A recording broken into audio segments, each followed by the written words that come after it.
we used to make, we made a lot of things that we didn't have, you know. We make scooters, which would, like a 2x4 here and a 2x4 with a handle, and we'd use roller skates, a front pair.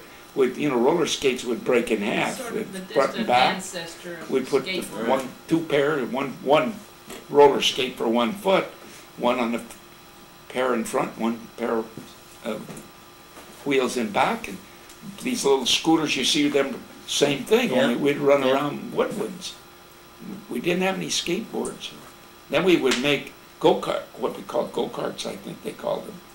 We'd make them out of boxes, and we'd build a frame, and we'd put a box, or I took the back of Like a a box. wooden box? Yeah, wooden box, and you cut a thing like this, and then one up in the front, and you'd put a little seat, you know, you have a straight a thing like this, a 2x6 or 2x4 with a box and thing in front and thing in back, and then a seat on it, and an axle in the back with a wheel on each axle, or maybe the axle like maybe ran all the way through it and had a wheel on about that big around. And then in the front, you'd put a bolt through a hole so the front axle would turn like this, you know, go that way. Yeah. And then you pull on it. Then we with 2 ropes. No. We'd drill a hole in each end of these 2 things like this, the front and back. And on the back you put a steering wheel, and in the front so it wouldn't go in and out. And then you take a rope from one wheel and you go up and wrap it around this, like usually a broomstick is what we'd use. Wrap it around the broomstick and come down and go to the other wheel. So when you turned it one way, we'd turn that wheel that way, turn it the other way, and that was what then we'd push. We had some steep hills around there. We'd push them way up the hill, and then we'd come streaking down the hills, man, crashing and everything else. Now, did your dad like a roller derby? Now they still have roller derbies. They make in plastic and all kinds of fancy stuff on them. Now, did your dad or any of the other kids' dads help with these building projects, or did you guys just do it yourselves? We did well, they loaned us the hammers. They might tell us, well, put that over there, and they might have built one to show us how, or showed us how, but they didn't build them. We built them. They showed us how. And they didn't push them up the hills. There wasn't near as much man-child stuff that they have today, you know, where the fathers and the kids do all kinds of things together. The only time that my dad did anything with us, essentially, was when we went on a vacation for 2 weeks every year. Then we'd go up in the mountains. He'd take us fishing once in a while. We'd go fishing. Yeah, but I mean, I learned how to do this stuff because you were always out in the garage and I was always helping you with stuff. That's right. My dad would let us help sometimes. He built steps. You know, he put a little house on the back of our house, a room. That's where my brother and I slept. And we had to build a foundation and steps. My dad was a carpenter. Oh. Part of his career was carpentry. He was a carpenter. He worked in the train yards and repaired and helped build boxcars primarily, fix them, repair them. So he was good with his hands, you know. And he was a farmer before that. He liked to plant things, trees. I remember he built a finch house for little finch birds. A big, big thing, about that long, maybe 6 or 7 feet long, about that tall, and all kinds of, about maybe 5 or 6 cages about this deep and this wide, all in a row. And they'd hatch eggs and raise new finches. And he helped us. For what purpose? He liked the birds, you know. Just as pets? As pets, or, you know, like people keep birds today. And then I had rabbits, and he'd help me build the rabbit hutches. I had a bunch of rabbit hutches. And I'd sell rabbit. I'd kill rabbit and skin them and sell the meat and then tan the rabbit hides. And rabbits have they'd have young and they'd raise the young. You could actually sell rabbit meat in Los Angeles? Who would buy that? A lot of people ate rabbit in those days. Anybody in my neighborhood would buy it. Everybody ate rabbit. You know, nothing wrong with rabbit. Rabbit's good food. Well, chicken and rabbits. Where did the Great Depression fit into all this? It was about that time. Yeah, because it was in 39. Well, see, it was correct? 38, 39, 36. So you were in about 10th grade. Well, in 39, I was 12 years old. Born in 17. I was born in 22. Right. But it will also happen before then, too. When did it crash? I think in 39. In 39 was a crash. It's like October of 19... I think it was in October of 1939. I guess after that. I had chickens. I'd sell eggs. I raised chickens. And I had to build the chicken pens and take care of chickens. They'd get sick and I had to treat them and they'd get molt. And I had bantams, raised bantams. And I raised alfalfa. Chickens. Yeah, well, bantam chickens. Yeah, the little ones. And I had some pheasants, quail. I raised some of those. And a friend of mine had pigeons. He raised pigeons. And it was something. We had to keep those chicken pens clean. They never helped us. You know, I'd feed them, and I raised alfalfa, and it was really, boy, I had a patch, maybe as big as this rug, half as big as this rug, maybe as big as this rug, say half as big. Really beautiful alfalfa, to feed the rabbits, you know, make hay out of alfalfa. And it was about this high, and we were playing kick the can, and one night, one of the girls playing with named Betty, I forget her last name, Betty Gorell? No, it wasn't Betty Gorell. And it wasn't Stewart. McEnroe. Might have been Betty McEnroe. Anyhow, and she ran out there and hid in the grass because nobody could find her. She figured it, and she smashed down my alfalfa. Oh, I bet you were mad. Oh, man, was I mad. I'm mad. I was really mad. I wanted to beat her up. I didn't, but I wanted to. And my brother and I, we were about 3.5 years difference in age, and so we had an age difference. Did you beat up on him? Well, he grew to be a pretty big guy. Yeah, but I mean before that. No, we never had any beat. I didn't deliberately beat him. We had some good fights. One time, I forget, he broke something of mine. Accidentally, I think. And then I broke an airplane he was building, purposely. Because I was mad about the other thing that he broke. And then he chased me up a telephone pole with an axe. Jeez. And I was hollering. Finally, my mother came out of the house and caught him. And I was climbing up a telephone pole. They had, you know, handholds and you could climb. You didn't have to wear spikes. And once you got to a certain height, you didn't. And the telephone pole was by a shed or something. Climb on the shed and get on the telephone pole.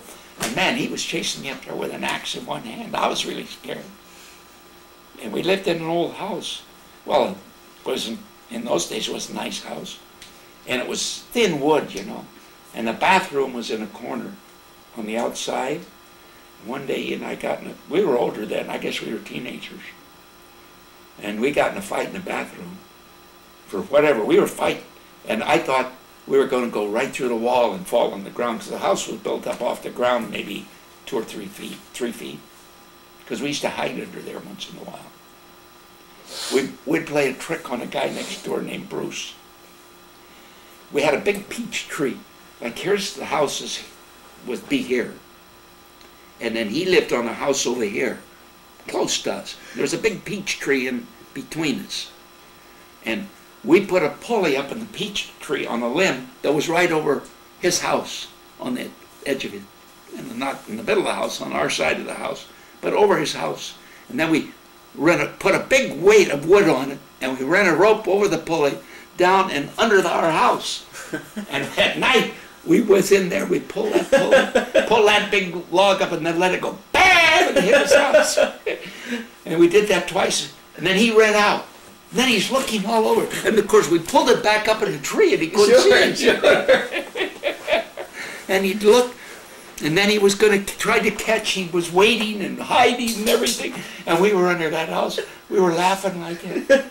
He never did know what was happening. He never figured it out, huh? No.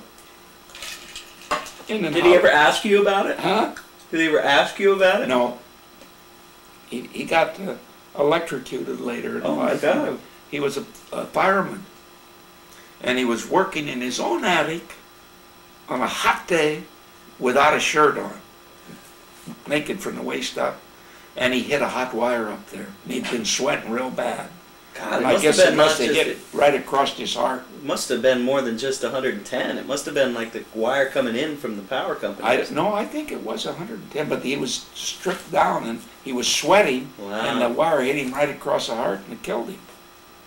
Yeah, that was June Stewart's cousin or somebody. Bruce was his name. Oh, be careful. Nice. We never liked him for some reason. I don't know. He was sort of a nasty guy. We were younger, and he was an older kid at that time and a wise ass, and so we didn't like him. He didn't like us either, I guess. And then another time, and we played tricks even not on Halloween. We lived at Cypress Avenue, came up our street, by our streets, you know. Here's San Fernando Road, as I said, and then we lived on perpendicular San Fernando, and then another north-south road, Cypress Park, Cypress Boulevard. It was, in those days, a boulevard was like a road out here, but, you know, it was in a residential area, and it's just like a regular street. Streetcar tracks would run on, and that's why they called it the boulevard. And at night, there was hardly any traffic, and it was dark. They didn't have all kinds of stoplights, few lights, but nothing. So we would, about, say, 6 of us, we'd pretend like we had a rope, and a car's coming. We'd stand in the middle of the road, and then we'd pretend like we're picking up the rope, and 3 guys would run to one side of the road, and the other 3 guys would run to the other side. And then we're pretending like we're pulling the rope, and those cars, they'd stop their cars. One night, we did that, and 2 cars, one was following the other one. Oh no! And crash! And some guy out there, get him! And I'll tell you, we started running. We ran down, and again we hid under my house. We crawled under the house and hid under the house. It was higher than ours is, but not much higher. That's hilarious. Yeah, because we caused them to have an accident. We ran like heck. That was fun. Get him! And then Halloween, film, not motion picture, but photographic film. If you roll it up real tight and roll a piece of paper around it, in those days, I don't know if it still works, and twist the ends of the paper so you got, then if you light the paper, and once that film catches fire, you stamp it out, and it starts smoking, and it stinks like high heaven. Just stinks terrible. So it was a stink bomb. That's right. We'd make stink bombs. In those days, the streetcars were all open, you know? One conductor on one end, and everybody's sitting in the streetcar. And we'd wait, and we'd go up again to Cypress Avenue, and when a streetcar they'd make a stop, you know, and then they'd gradually get going again. And we'd wait, and then we'd throw a stink bomb in the streetcar. And clang, clang, clang, and it would stop, and everybody would run out, and the stink. I'll take. We used to have a lot of tricks. That's pretty good. Where did you learn that trick? I don't remember. I guess the older guys taught us as they got older. Then we used, on Halloween, we'd soap, and not always on Halloween, we'd soap the streetcar tracks with soap. Okay. And the streetcar tracks, right at Cypress came in and made a sharp bend like this, not a long bend. It comes up the same street. It comes sort of one side of the street, and then it turned. The whole street sort of went like that, you know. It wasn't a straight street.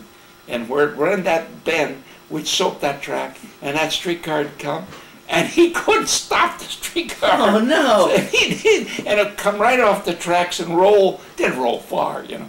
And he would be clang, and then he'd have to get out. The car would come off the track? Yeah, it'd roll right off the track. It wouldn't make the turn. Oh my! And he'd come off, and then the passengers would get off, and they'd all push the streetcar back on the track. Oh my Fresh juvenile delinquent. That's pretty bad. I mean, that's pretty bad. Somebody could have got hurt. And then in the train yard, they had what they called. Where you going, Dad? They called them. They'd take these caps, like blasting caps or something. Where you going? I'm gonna go eat. Okay. After this story. Okay. And they would put them on the track. The guys working in the yard. In other words, if there's a train down here that's stopped or they're doing something, they put this on the track so the engineer would know to stop the train. He'd go over and he'd hear an explosion, bang, bang, bang, and he'd stop the train. He didn't keep going because somebody was down there doing something. Well, we'd have guys bring us, because we knew everybody that worked in it. We'd get these caps, you know, and then we'd put those on the streetcar track too, and the streetcar would run over, bang, bang, bang. That's pretty good. All right, I'm gonna hit stop So here. we didn't need television, Cam. No. We'd make up the You're better off without it, I think. Everybody was always thinking Yeah, they were out what they could do to performing criminal acts.